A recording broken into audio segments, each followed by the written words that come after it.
এল নিনোর ভয়াবহ প্রভাব নিয়ে সতর্ক করেছে জাতিসংঘ। বিশ্বের বিভিন্ন অঞ্চলে জ্বলতে থাকা দাবানলের কারণে আবহাওয়া পরিস্থিতি আরও ভয়াবহ আকার ধারণ করতে পারে বলে জানিয়েছে সংস্থাটি। তাদের শঙ্কা, আগামী মাসগুলোতে আরও বাড়তে পারে বৈশ্বিক তাপমাত্রা।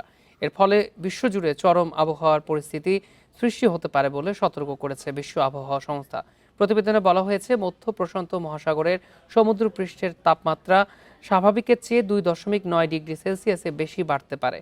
সমুদ্রপৃষ্ঠের এই অস্বাভাবিক উষ্ণতা আবহাওয়া ব্যবস্থাকে বিপর্যস্ত করবে বলে প্রতিবেদনে সতর্ক করা হয়।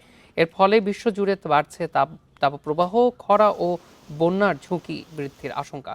এদিকে বৈশ্বিক তাপমাত্রা যে পর্যায়ে রয়েছে তা কেবল প্রস্তুতি পর্ব বলে মন্তব্য করেছেন জাতিসংঘের মহাসচিব অ্যান্তোনিও গুতেরেস। 2 months ago,